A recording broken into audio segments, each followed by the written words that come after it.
Hello, my name is Caredwen. I'm a counsellor and I work from my clinic Magic Hands Calm Minds in Colford in the Forest of Dean.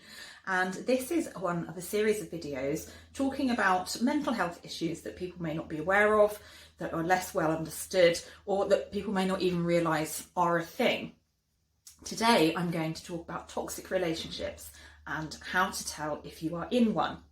So the first point is, what is a toxic relationship? And basically it's any relationship which is causing you some kind of harm, whether that's physical or emotional harm.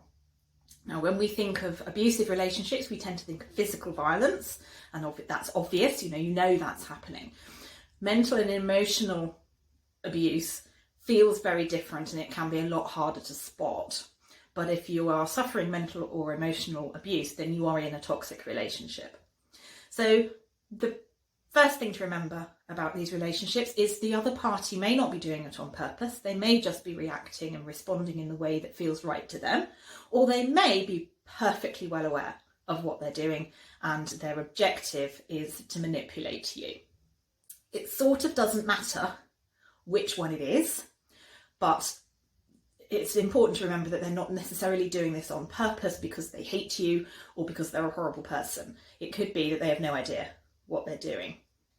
So how you know whether you're in a toxic relationship, the biggest clue is your instinct. Your instinct will know, and it will tell you through negative emotions like frustration, annoyance, guilt, shame, resentment. Any negative emotion that stems from being with that person is a good indicator that it's a toxic relationship, or at least has some toxic elements, particularly if the overwhelming feeling that you get when you're with that person is those negative emotions.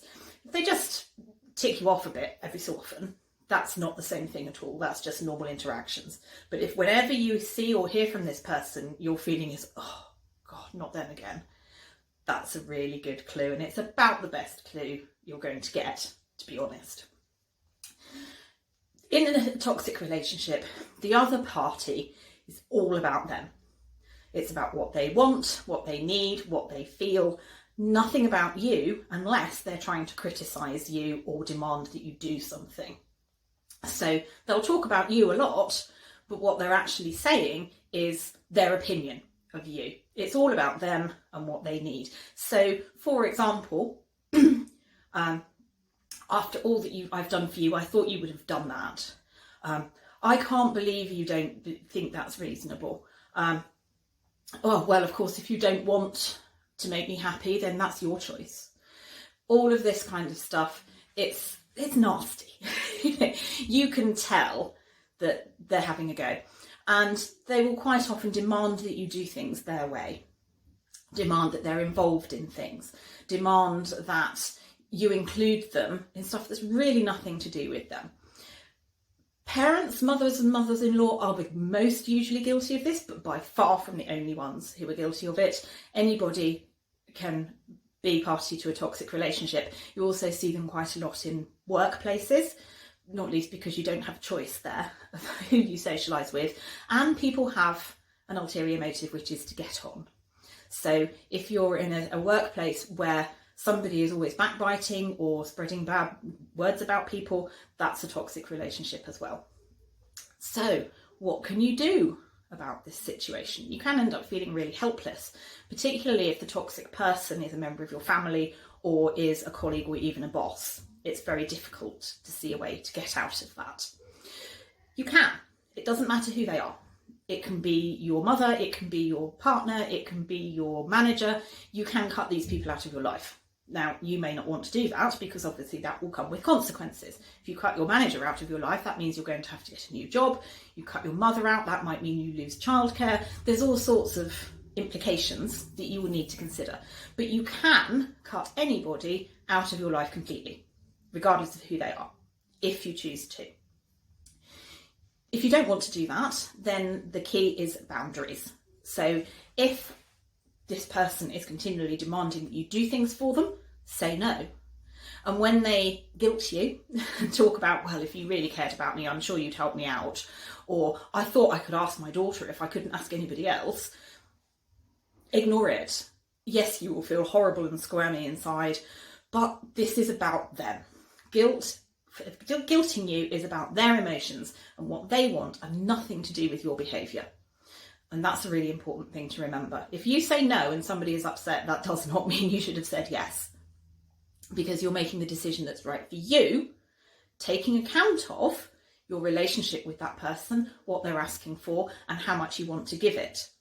You don't have to do what they want just because they'll try and make you feel bad if you don't. And when you're putting a boundary in place, you absolutely must enforce it. So if it's the first time, it's a good idea to try and start with something quite small rather than a huge favour or a tradition that's been going on for years and years and years. Don't play their games. Don't fall for this emotional blackmail. It's really nothing to do with you. Like I said, guilt is about them wanting something, not about you. And this toxic behaviour comes from one of two places. It either comes from a form of psychopathy, which is a mental illness, and actually not very likely to be the case, but it could be, or it's coming from their emotional immaturity. So they don't know how to ask for things, they don't know how to handle rejection, they don't know how to behave around other humans. So they behave in the way they do as the only option. That's them. It's not because you are a bad person or you've done something wrong.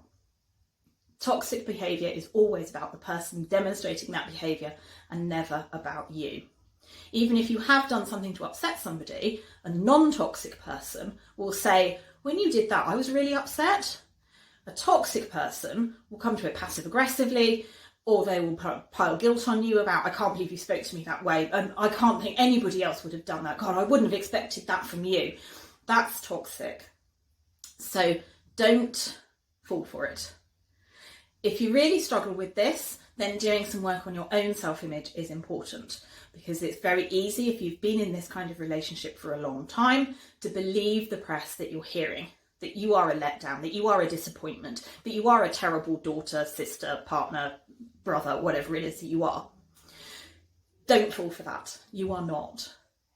And although you may feel guilty because you're not doing what your partner, brother, sister, uncle, cousin wants you to do, that doesn't make you wrong. So if you are in a relationship where you're constantly feeling frustrated or guilty or put down, look for ways to either get out of the relationship or manage your interactions with that person. And if you need any help with that, I'd be very happy to work with you on it. The way to get in touch with me is coming up at the end of the video.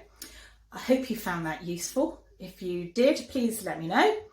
And if you think somebody you know could benefit from it, then please do feel free to share it with them. Thanks for watching, and I'll see you next time.